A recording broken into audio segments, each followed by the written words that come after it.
कौन सीडी है?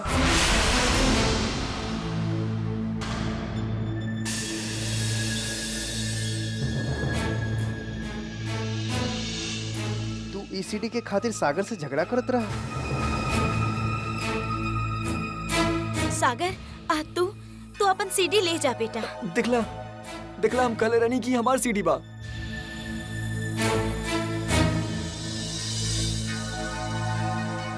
सिंदूरा, तुहार तबीयत तो ठीक है ना? मतलब छोट छोट बात पर तू रिएक्ट करे, लोग घबरा जात बारू। Are you alright? हाँ निकेत, ऐसा कोनो बात नहीं खे। वो आजकल काम के कुछ ज्यादा ही प्रेशर बाना, बस। ठीक है, अगर परेशानी काम के खातिर है तो बिल्कुल सही है, वरना सीडी देख के हमके लागल रहे चाची के साथ साथ तू तुषार की दीवानी हो गई बारू। अनिकेत, आप भी ना कुछ भी कहत रहे। सागर, एक बात बतावा, तू कहे तुषार के सीडी देखे चाहेला? ऊ हम देखत रहनी के एक्सरसाइज कैसे करेला ऊ।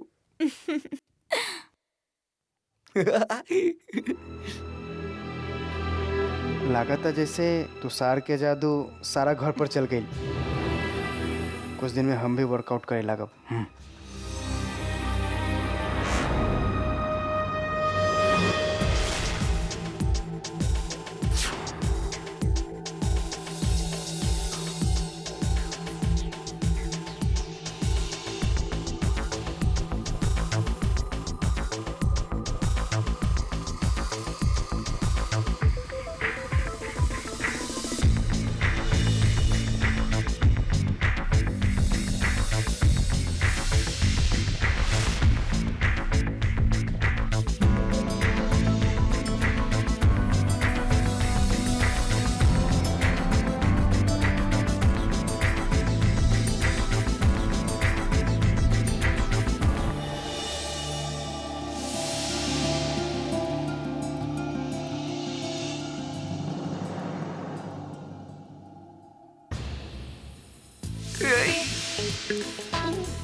का करल बानी आप? भारी वजन है, एकरा पर रख दी। जाई जाके भारत के साथ खेली।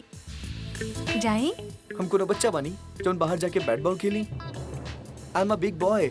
जे बड़ हो खेले ऊ एक्सरसाइज करेले, वेट लिफ्टिंग करेले, हम भी उहे करतानी। देखा देखिए बहुत भारी वजन है आपके, आराम से करी, चोट लगी आपके। विद्या जे बड़ हो खेले ना वो ऐसे ही करेले वेट लिफ्टिंग। तू देखा हम और भी भारी उठाई।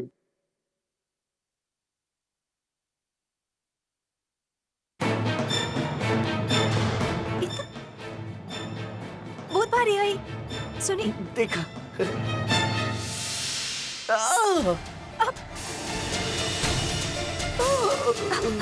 एक मिनट,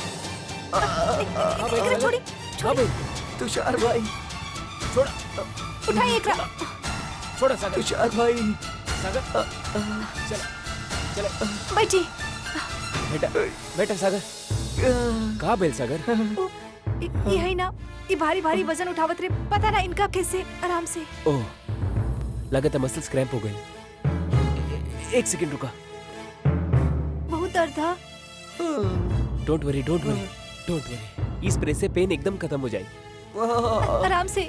आराम से। बहुत दर्द हो रहा हुई। मगर सागर तो कि इतना भारी वेट उठावे के का जरूरत रहे? ऐसा को अकेला वेट लिफ्टिंग करेला का? प्लीज हाथ तो सीधा करा भाई।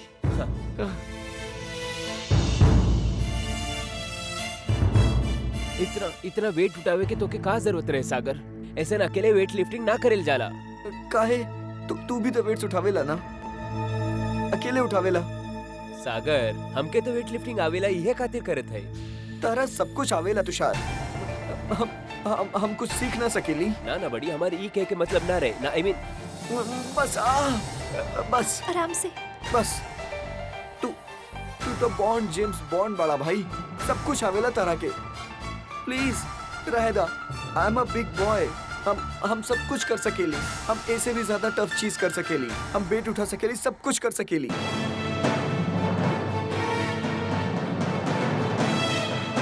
एकरा के अचानक से का हो गई?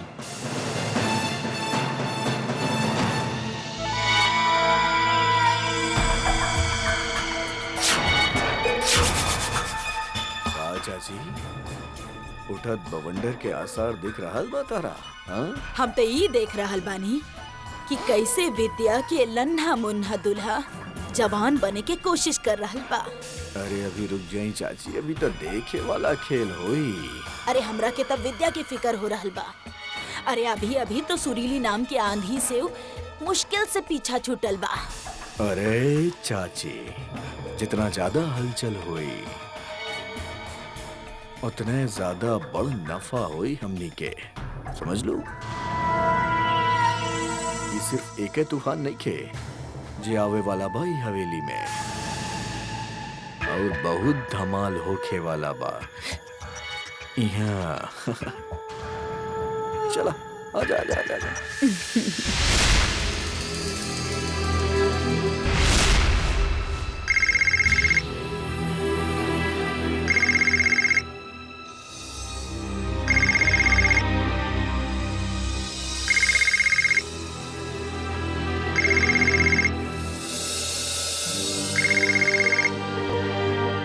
हेलो। महुआ कार्तिक बोल रहा बानी। देखी फोन मत रखिए, हमार बात सुना, फोन मत रखिएगा।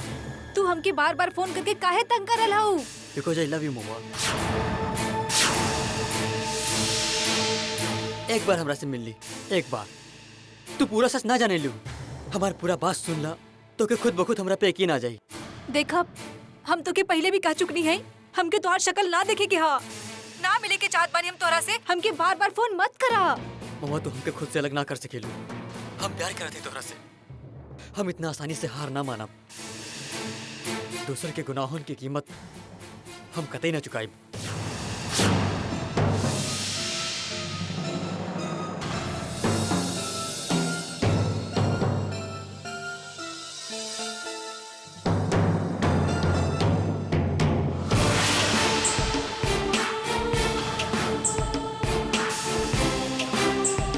भारत, समीर बाहर आवे वाला है, तू तैयार बाना?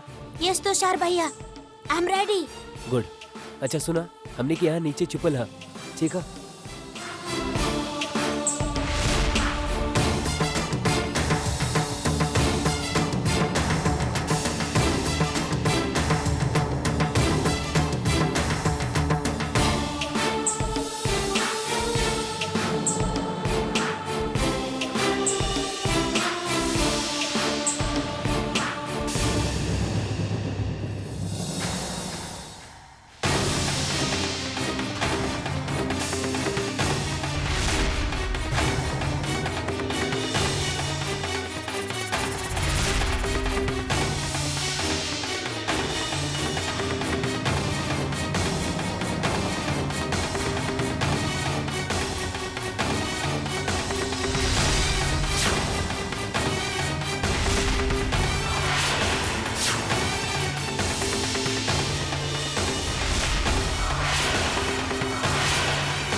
बोला बोला समीर, कुछ बोला।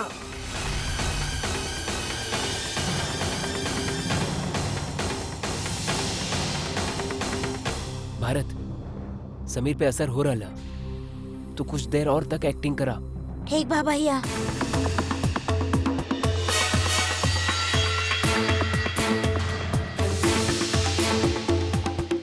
अभी बोली समीर, बोल समीर बोल।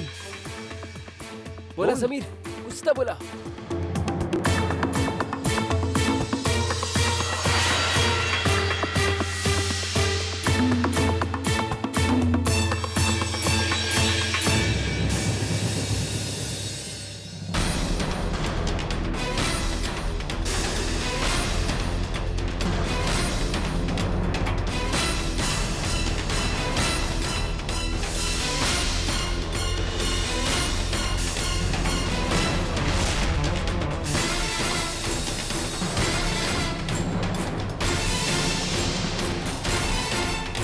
बेटा कुछ तो बोला, समीर बोला।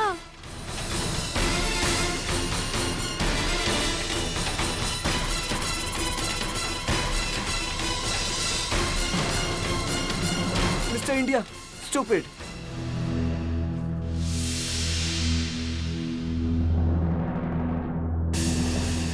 तो अभी गिर जाता। स्टूपिड।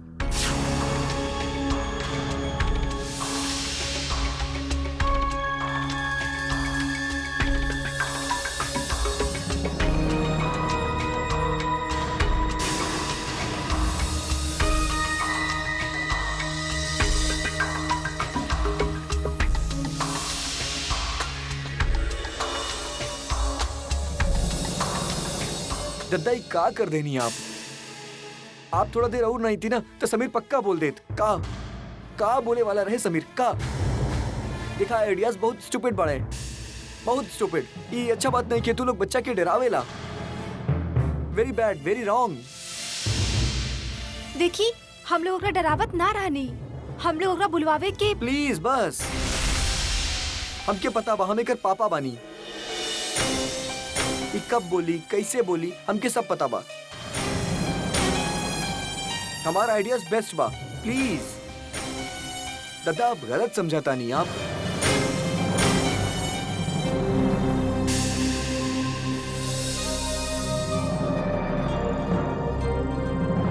इन लोग के लागेला जैसे तुषार ही सब कुछ कर सकेला।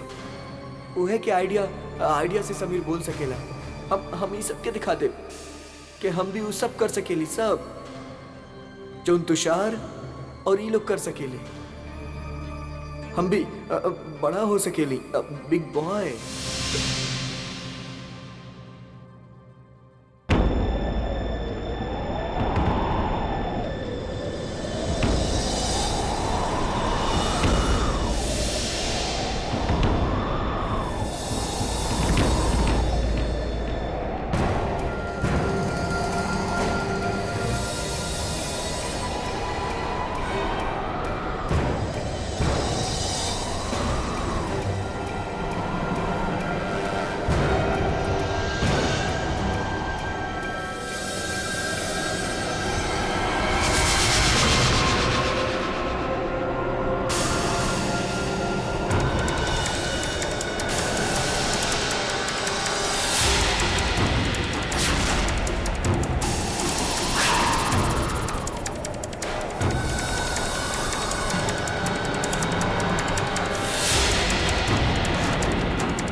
हर्षी होगी।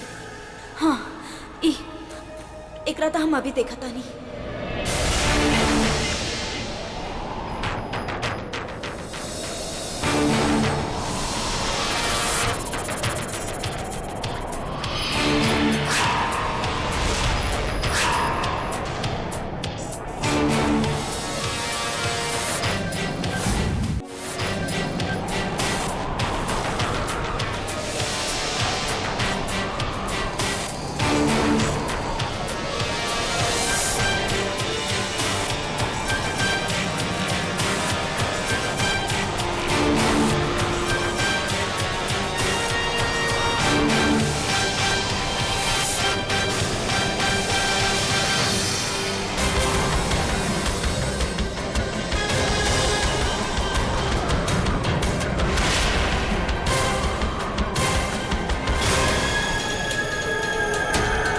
के रही हर्ष ना तो फिर और के रहे। आज घर के अंदर तक घुस आई के बाजे हमार इतना पुराना राज जाने ला। और अब एकरा काहे वाश करे चाहेला?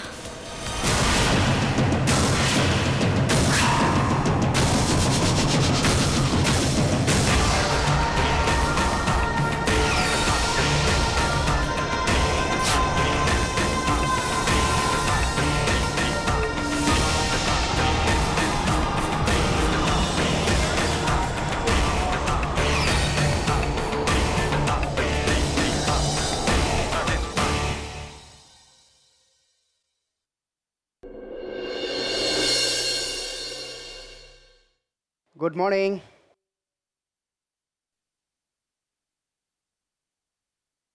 सागर ना आयल ब्रेकफास्ट करे? जीजा जी, हम उनकरा बुलावे गए रहनी, पर वो आवे से मना कर देनी। वो आज दरवाजा भी ना खोलत रहे और वो सुबह से केहू से बात भी ना कैले हैं जीजा जी। जीनू, बेटा तू जाके देखा सागर के।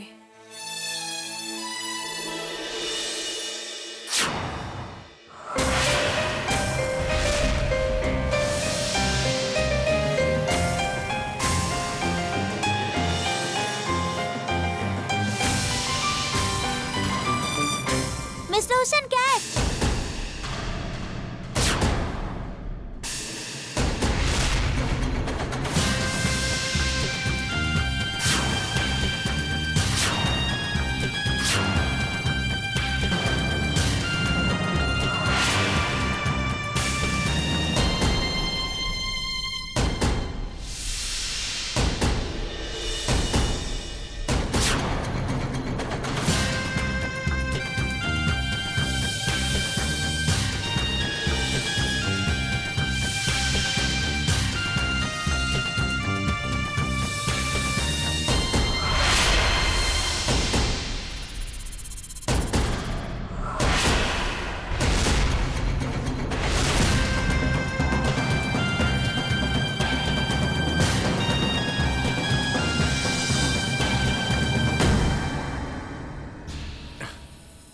Good morning, everyone.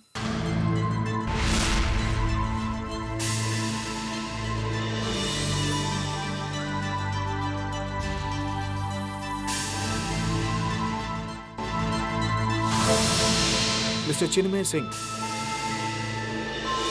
Have a seat.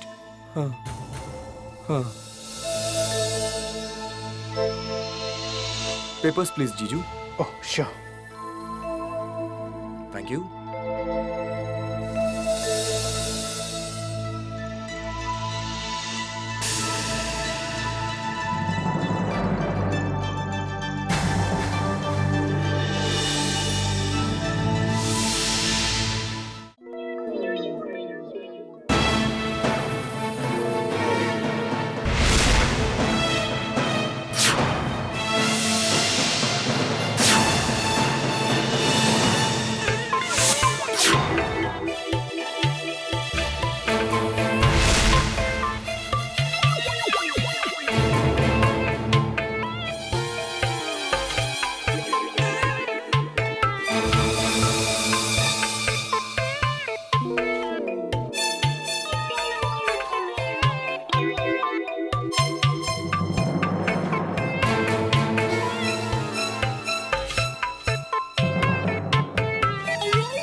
चुड़ैल साली बेबी एलिफेंट कितना खेबू फट जाइबू। हमारा आइसक्रीम हमके वापस काहे चुड़ैल?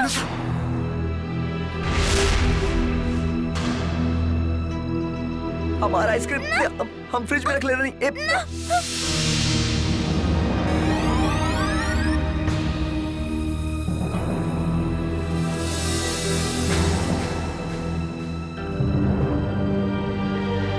एक बार तो हमके लागल रहे कि सागर सचमुच ठीक हो गई। आंटी जी एक बात बताई, का सागर पहले भी ऐसे कर लिया? I mean, पहले भी बीच में कब बर्ड जैसन पेश आयला?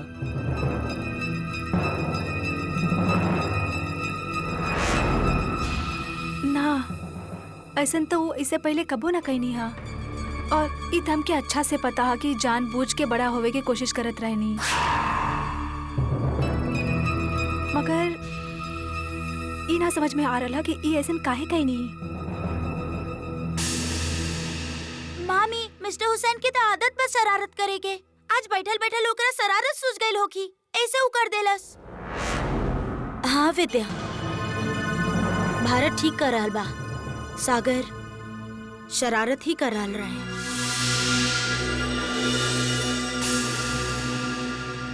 कहीं ऐसन त ना कि ई सचमुच बड़ा होवे के चाहत बानी। इनकरा बड़ा होके के जरूरत महसूस होवे लागल हो। हम सब कुछ ठीक करत रहनी, सब कुछ, सब हमके बड़ा समझत रहले, बिग। सब हमके ऐसे देखत रहले, पर हमसे पर हमसे एक गलती हो गई। वो स्टूपिड सालू बाड़ी ना, वो स्टूपिड सालू हमार आइसक्रीम लेके आ गई और फिर हम वापस छोटा बेबी जैसे हो गई। नहीं बच्चा, तू खाना भाई। तोरा पता बा कितना डिफिकल्ट बा बड़ के सामने बच्चा होकर। तोरा पता बा ना समीर, क्यों सीरियसली लेवे ला ना। तू हमारी बात समझता रहा ना। तू भी अभी छोट बेबी बाड़ा, छोट बेबी। पर हम तो तारा से भी छोट बानी, बहुत छोट। और विद्या कितना बड़ बाड़ी ना। अब हमके भी बड़ हो जाए के चाहिए। हाँ।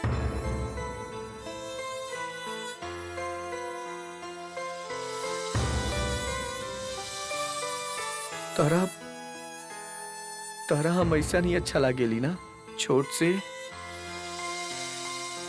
तू भी अच्छा बड़ा, बहुत अच्छा बड़ा।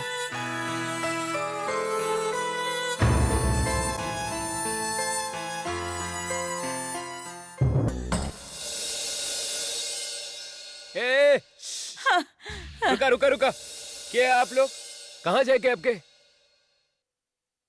केकरा से मिले क्या आपके? मैडम से मिले के मैडम फोन के लिए रहे, दीवार रिपेयरिंग करे आए हैं। कहा भाई चाची, पहले ही राउंड में थक गई निका आप? अरे नाना, ऐसा बात नहीं के। अब का बताइए आपके, सारा घर के बोझ ही नाजुक कंधा पर बा। अकेला जान पर 100 बखेड़ा बा। अब देखी ना, ये लोग कुछ मरम्मत करे आयल बाड़े, इनका भी हमरा के ही देखे के पड़ी। सुना। हाँ भैया, अब का काम करे आयल बानी? पीछे के दीवार रिपेयरिंग करे आयल है। मैडम फोन के लिए रहे, दीवार में सीलिंग लगल है। अच्छा अच्छा ठीक बा, अब काम शुरू कर दी, हम देखे आवतानी। चाची, आपके तो सच में बहुत काम करे के पड़ेला। ख्याल रखिए अपन।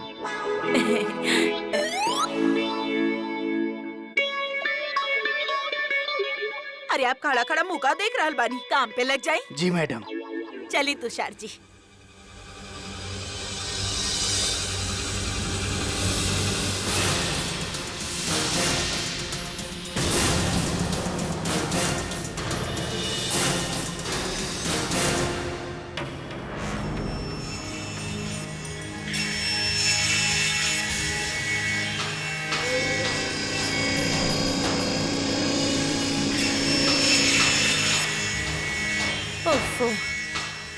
ये लोग अब तक लगल बड़े, एगो दीवार ना रिपेयर हो पाइल उनका से।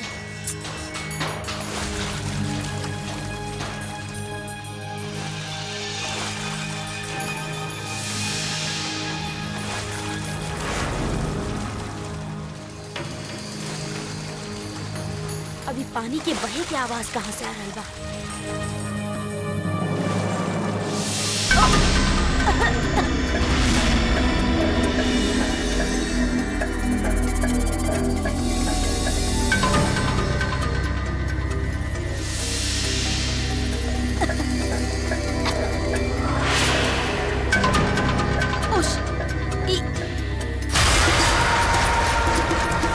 बाथरूम के ऐसा छोड़ देलस।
सिंदूरा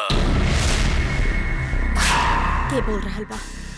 तोहार राजदार जकरा पता बा के 16 अप्रैल की का भइल रहे।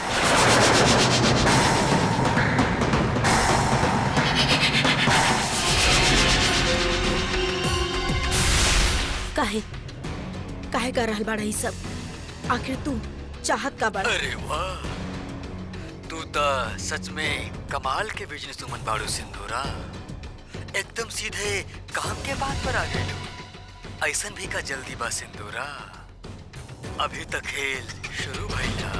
तनी आंख मिचौली खेलल जाओ, फिर देखा था ऊंट कौन करवट में बदलेला।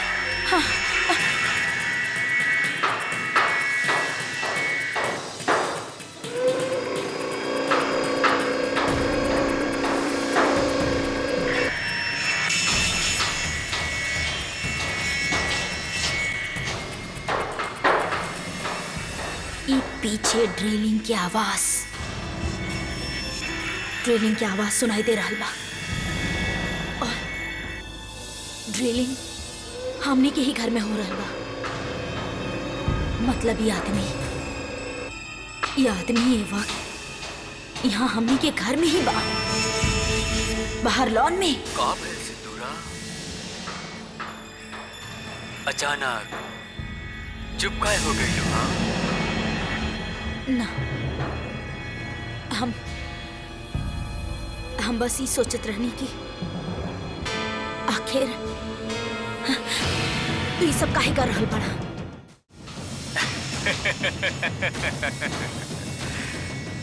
झूठ, फिर से झूठ सिंदूरा। ई वक्त तू ई सोच रहल बाड़ू कि हम के हई। काहे हमके ऐसन काहे लागेला सिंदूरा की बात कर तू काफी दौड़ भाग रहा हो, हमके ढूंढने की कोशिश कर रहा हो। हाँ, कितना बेचैन हो रहा हो हमरा के देखे खातिर। का तो के लागेला कि तू हम तक आसानी से पहुंच जाइबो? नेवर, नेवर सिंदूरा। हालांकि ये वक्त हम तोहरे बिल्कुल पास हैं, मगर तभी भी तू हमरा तक नहीं के पहुंच सके। तो के इतना बौखलाइल देखत काफी मजा आ रहा बा सिंदूरा, काफी मजा आ रहा। अभी रखत है। हाँ, बाय।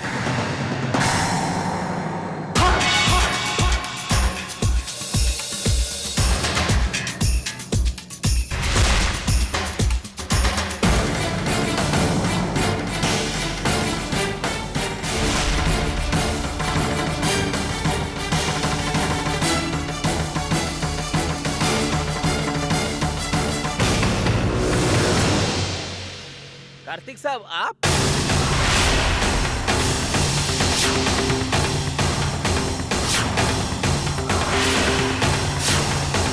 वॉचमैन, रोको एक रखे।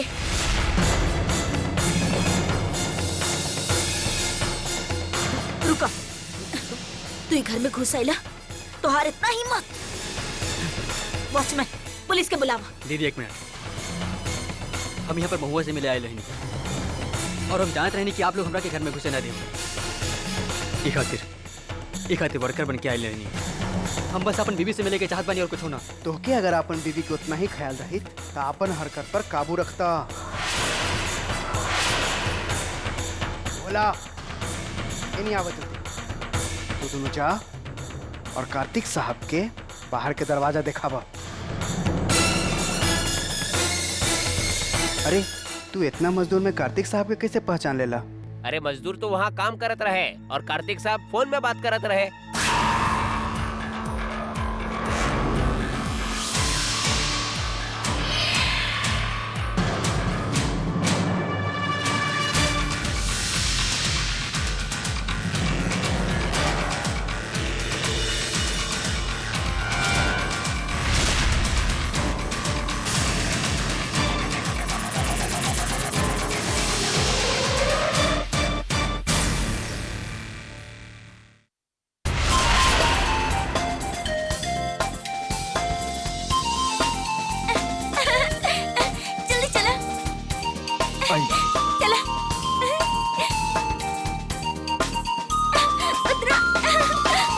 हमने पिकनिक खातिर कहाँ आइल बानी तुषार? अरे ये बहुत शानदार जगह है। आवा अंदर पता चले। आवा। ट्रैकिंग? हाँ, यहाँ के जे सबसे ब्यूटीफुल स्पॉट है ना, वहाँ भी। और पता यहाँ पर एगो झील भी है, झील? वहाँ पर हम सब स्विमिंग करल जाए। स्विमिंग? हाँ, और एकरा साथ कई सारे एडवेंचर करल जाए। सागर, हाय विद्या, चीनू, सब रेडी है ना? Ball please.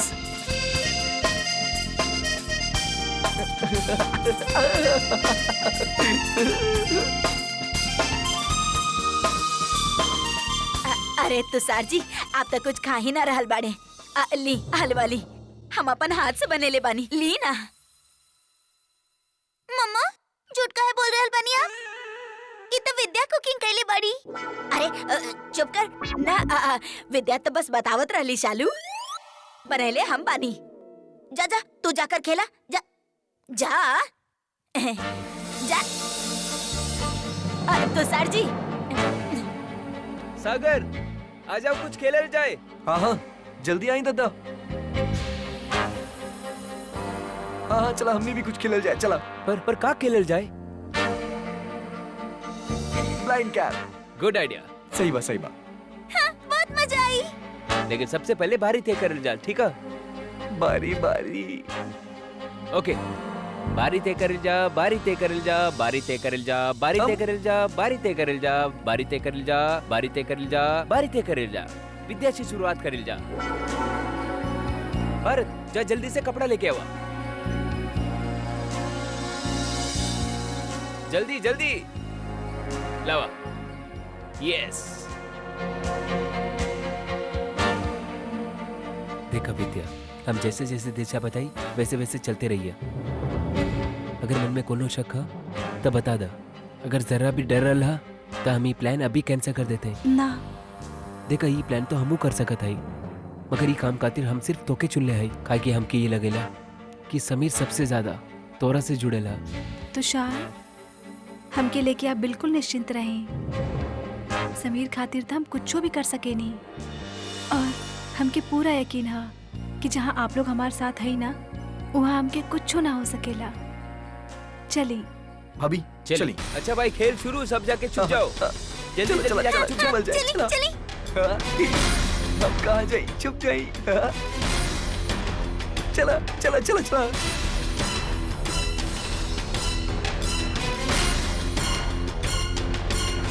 देखा, आगे से दाएं मुड़ जाइए, फिर 100 कदम सीधा चल के बाएं मुड़ जाइए।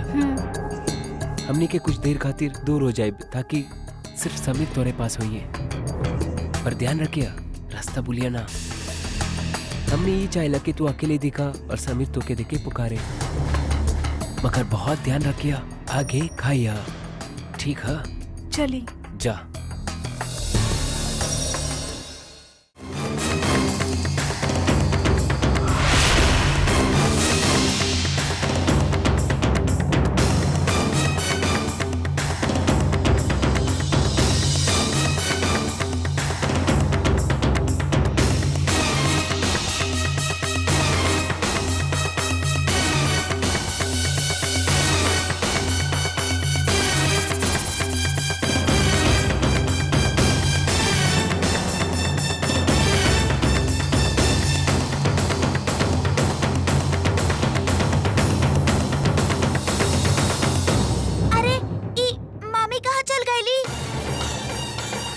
हाँ, ये भाभी कहाँ चल गेली? पता ना। चला ओकरा के ढूंढे, कहीं जंगल के ओर ना निकल जाए। चीनू, तू जरा यहाँ जाके देखा। हाँ। भारत, तू वहाँ देखा। समीर बेटा, तू कहाँ जाइबा?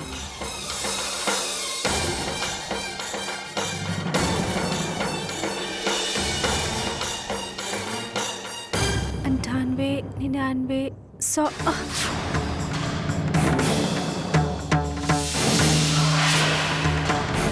अरे अब कहाँ जाए हम? बाएं, दाएं, पता ना।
भैया खाई।